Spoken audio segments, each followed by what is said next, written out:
Take a deep breath. Let your presence drop down into your body, your womb, and welcome to the Gillen Maiden podcast. This is your home of erotic leadership, where your eroticism awakens your confidence, your power, and your undeniable presence.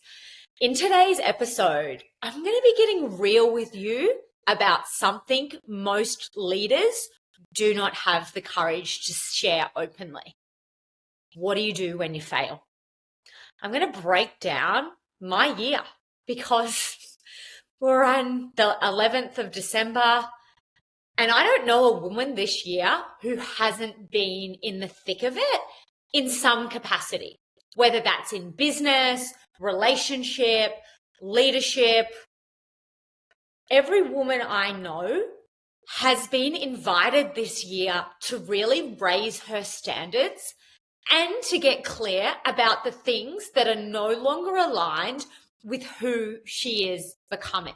So if you've been in the thick of it and you're standing here nearly mid-December going, what the fuck was that?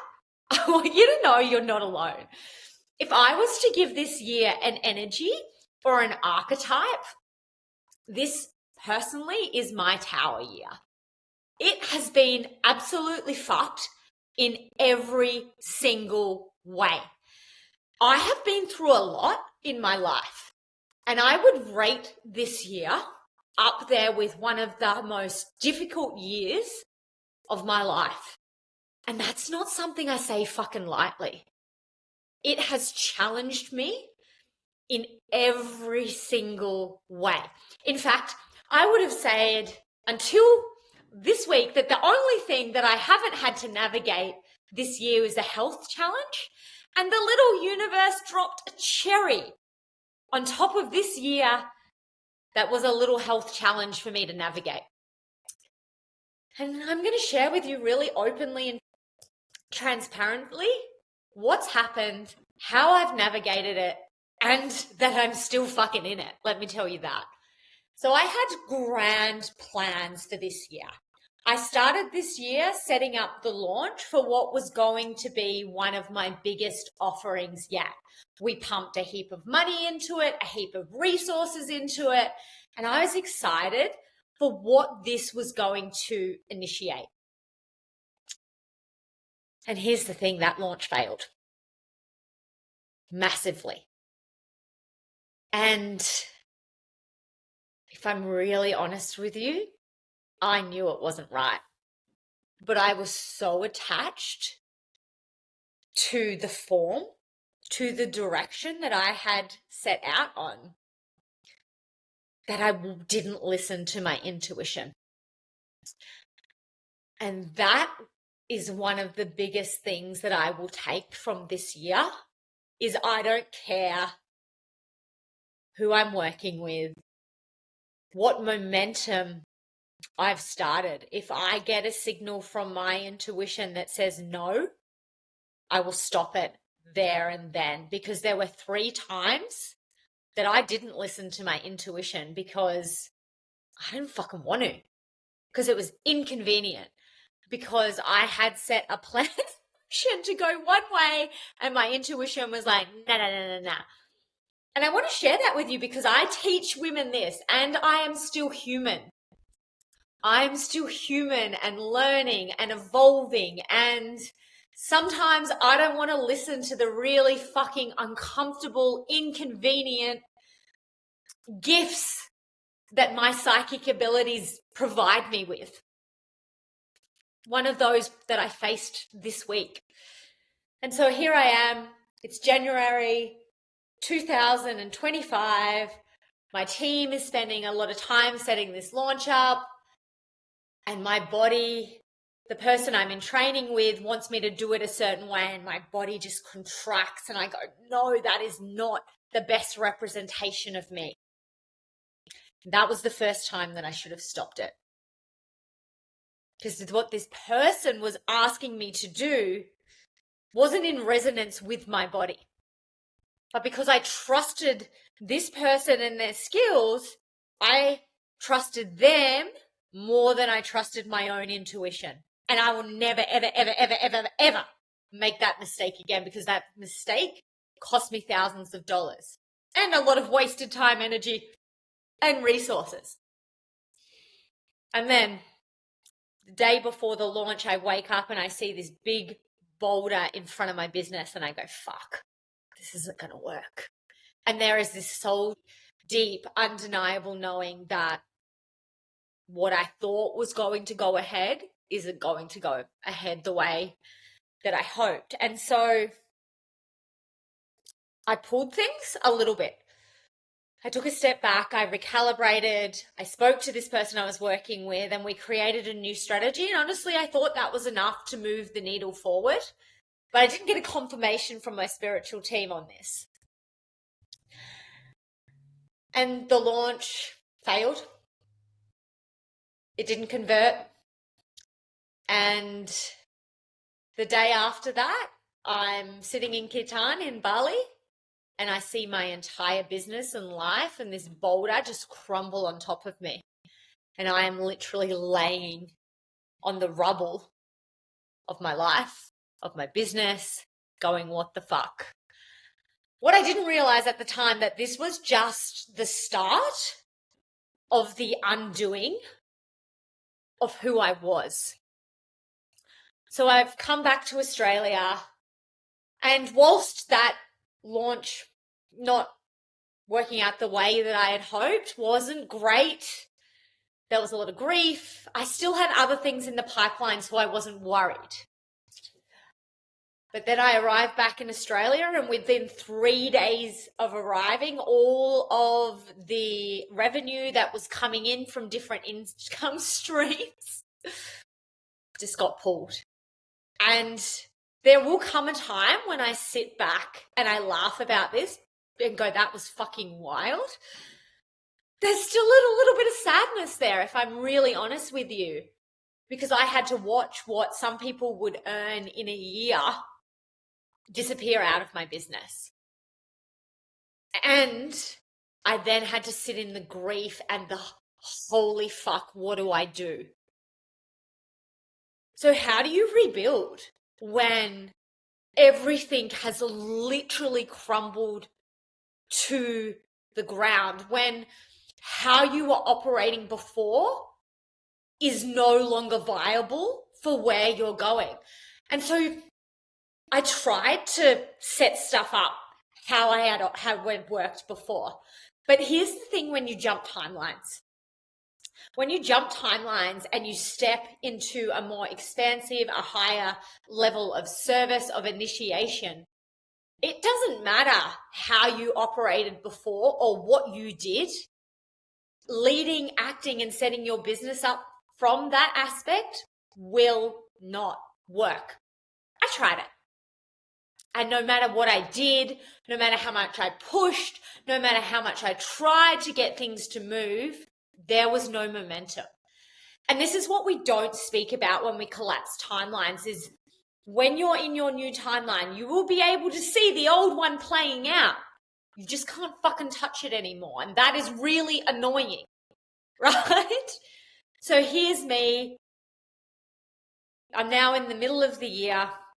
Everything's crumbled. There were two things that I was really scared of when I first started my business. That was that I'd lose all my money and I wouldn't know where I was going to live. And both of those things came true. So I'm pretty much sitting in the middle of the year in an existential crisis. I've gone from someone who was going to scale their business to really significantly bringing on new team members, to having to let that all go. And so what did I do? I had to grieve it. I had to grieve the failure, the life that I was going to live this year wasn't coming to fruition. And I had to sit in that for as long as it took. And it was deeply uncomfortable. But here's how I navigated that time. I allowed myself to feel the pain, the sadness, the confusion, the what the fuck, the unsure of which way I was going to go because I didn't know at that time. And I sat in that for a while. But in the sitting in the grief and the sadness and the heartache, I also got really clear about, well, what do I actually need? And by that time, I was really depleted. I was exhausted. I was stressed. And so I went back and I started exercising. I started unapologetically prioritizing the things that I knew were going to allow me to connect to myself, to get to the clarity that were going to rejuvenate me. I got clear on where my energy was leaking. So where was I wasting energy and time and not getting any return on it? I looked at the habits that were serving me and the habits that were sabotaging me. And anything that was sabotaging me, I got rid of. And then all of a sudden, I started to feel better. In this time, I lost about 7 kilos. Not that I was big before, but I was heavier than I normally am. And then all of a sudden, my body started to feel good after about 2 weeks. And I was still sad. I still didn't know what the fuck I was doing. But something I fundamentally believe about life is that life is always happening for me. And if life is always happening for me, what is the gift in this moment? And so with my coach, we got very clear about who I was becoming, of what my next level of leadership looked like. And when we tapped into that and we got so unapologetic about that, it became very clear why everything that I had set up before had failed. Because who I was becoming and who I am now needs a completely different business structure to hold me. And so, of course, in this tower year that I was having, everything that is no longer in alignment with who I'm becoming could no longer come with me. And so, after getting clear on that, I started to implement things that are in alignment with that. But here's what I didn't do. I did not speak about what was going on to people whose opinions do not matter to me. Not that I don't love them, but there are only 2 people whose opinions matter in my business. 3, actually. Myself, my coach, and a couple of people who are where I want to be or who have businesses that I admire, and so I appreciate their insights and opinion. And these are the only people that I spoke to. One reason also for this is I didn't want to marinate in how hard thing was and recreate and respell that reality by my words and my thoughts and my actions by constantly repeating it's not working. Because opinions are like assholes. Everybody's got one, but not everyone's is valid. And if your people who you're getting your opinions from aren't in the arena with you, or they're not where you want to be, their opinions don't mean anything. And so this is when we're in those times where life is uncertain and it's fucking hard and we're like, which way am I going? Who you talk to and who you let into your circle to advise you is fundamental, because that will either set you up for success or it will break you. And so I got really clear about where I was going. And then I had to take radical self-responsibility, because ultimately I'm the CEO of my business. And so that happened and I'm accountable for it. And so what do I need to do to ensure that that doesn't happen again? And I went back to looking at what is the portfolio of my business. And very quickly I saw where the weaknesses were and exactly why I was in the position that I was in. And from here, I've been able to create strategy so that that never happens again. To create a more robust business that is not reliant on 1 or 2 things, but instead has multiple multiple income streams that support me. And this is going to be fundamental for setting me up for where I want to go. I also looked at what are the opportunities of this? And I got really clear on how I was serving is not in alignment with where I'm going. And so I get to create that. I know that I'm here to write a book, to speak on world stages. And so that's why I started this podcast. Because I connected into what feels fun for me, what feels expansive, what is going to give me life instead of feeling like it depletes me. And through auditing my business, which was a really important part of this process, I saw exactly where my energy was leaking, where I was operating out of how everybody else had done it, how I'd been taught to do it, but that was a complete fucking waste of time, money, and resources. And since I stopped prioritizing that and I started prioritizing this podcast, the streams have opened back up to my business. This was not through constantly showing up on social media, wasting time promoting on there like I'd done for a couple of years for minimal results. Because here's the thing about business. Absolutely every single thing works, but you have a unique frequency and recipe for success. And so it doesn't matter what your coach did. If you don't have the same energetic frequency and recipe for success, what made them successful will not make you successful. This is why there is literally a fucking million different business strategies that all work, by the way.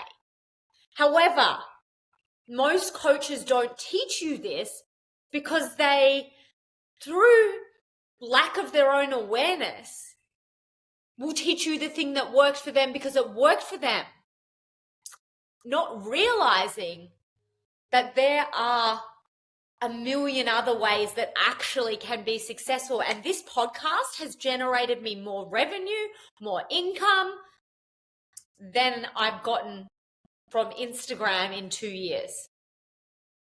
And this is because me speaking, me leading, me following my own pathway for success is what the universe wants for me. And so I really want to give people permission to not always follow exactly how your mentor did it. Give yourself permission to experiment, to find out what is your unique frequency for success. How can you set your business up so that you can thrive? And that might be very different to how everybody else is doing it. And if you've been in the shit of this year, like many of us have, no, you're not alone. There is not a coach, a woman, a person that I know that has not had a really tough year. My best friends have gone through divorce, separation. I've had clients who have left roles that weren't serving them, who have shut down businesses, who have had fail launches and then had epic launches. But here's the thing that's not changed the entire time that I've been navigating one of the hardest years of my life. And this is something that I'm incredibly proud of. And that is the ability for me to serve my clients. My clients have had no idea of the shitstorm that I've been navigating. In fact, they've fucking won. They've got promotions, they've scaled their business, they've got speaking opportunities, they've navigated really tough times in their relationship from a place of undeniable knowing of this is the standard and you need to meet me. If not, catch you fucking later. Not one of them has known what has happened to me personally, and that is leadership. Leadership is your ability to hold the truth of your life, the really fucking hard shit, and still lead from integrity, authenticity, from connection. from absolute devotion to the service of your clients so that they can thrive. Although life has frigging challenged me, I have never led out of alignment with my values, with my sense of integrity. If anything, I've raised the standard. I've really become uncompromising in what the standard is personally and professionally. And that has meant some really hard decisions in business. We've had to let go of clients.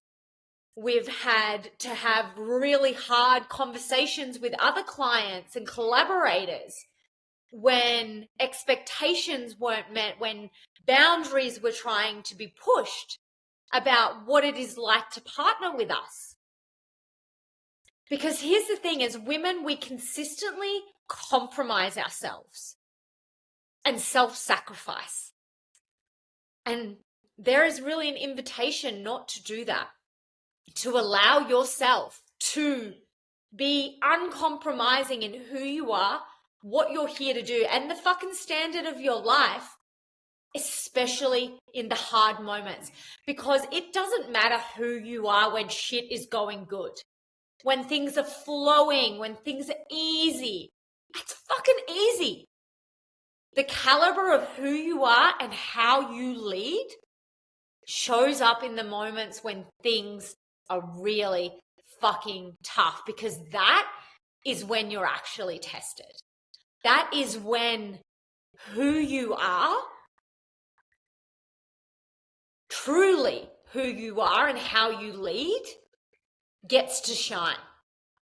And if anything I can take away from this year is that when I have been so tested and things have been so hard and I've felt so alone and like I'm carrying it all, and any woman who's in business, who is a CEO, knows that feeling of having to hold your personal life, your family, your team, your clients, all while you're like, holy fuck, I am not okay. Even while all that is going on, I have still acted in integrity, and I am so thankful for the amazing people that I have around me. Because when you're someone who constantly feels like you're doing it all alone, it can feel really isolating. When you lead a team, a business, when you're at the top, isolation is a real thing. It's something that a lot of the women that I work with really struggle with. And I truly have some of the most phenomenal people around me who have opened their hearts to me in ways that I never expected, without me really sharing the depths of how hard things were or what was really going on. In particular, one of my best friends has opened, and her husband have opened their home to me, and I'm now staying with them, and they're just two of the most amazing people. And having people in your corner who don't criticize you when you're down, who don't judge, but who just support you and say, how can I support you in this? And follow that up with action, that means the world. And so this is where your circle of influence is so important, not just in the moments that you're thriving, but who has your back when you're not? Are the people in your circle going to be around when shit gets really fucking hard? Because that is the caliber of friendships. That is true community, of relationships, of support. Because it's easy to be there when things are good. It's real fucking easy. But who are you when things go bad? And how do the people around you show up for the tough shit? That is the mark of great leadership, of great people, of great community. And so this year has been one that's really fucking tough. I have been initiated in every single arena of my life. It hasn't been easy. But here's the thing about the Tower card in tarot and the snake energy. In numerology, we're in year 9, the end of a season. It's a death cycle. Greatness can only be born from destruction. And so everything that has happened to you, to me, anything that you've navigated this year, you have the ability to choose how has this happened for you and what is it setting you up for. And if you can move into that frequency, that intentionality, the world starts to open up again. And this is where things start to get really exciting, because I know, even though I've hated every single moment of this year, that it kind of needed to happen, because the elevation in who I am and how I lead and how I serve couldn't have happened if it wasn't for this. Even I had this plan to be relocating to the UK. I don't think it's the UK anymore. Because there's been so many plot twists that I've realized that I need to be somewhere where I feel alive and expansive and fun. And so I'm now looking at relocating to Portugal. And that feels like a fuck yes in my body. And all of this year, whatever you've traversed has really been aligning you for what's to come. And so I know it's uncomfortable. Trust me, I fucking know. I know that you've probably been forced to level up who you are, how you lead, and that's really fucking hard and uncomfortable because it requires setting new standards, implementing boundaries. But that is the price of admission for the life that you're calling in. Because the life that you want to create is going to require you to let go of the life that you currently have now. It means the business that you operate, how you show up, the relationships that you have, what you say yes and what you say no to, not all of that can come with you. Because if it could, you would already have it. And so if you've been in the thick of it, how can you really start to see this as the catalyst for your future? Can you see this not just as the reckoning, which has been a reckoning, it's been fucked, but the reckoning that allows the rebirth? And like the phoenix, you will rise from this stronger, more powerful, more influential than ever. And that is really my invitation for you this week. If you have any questions, any comments, drop them in the comment section below. I would love to know what landed for you. Thank you so much for tuning in, and I will see you next week.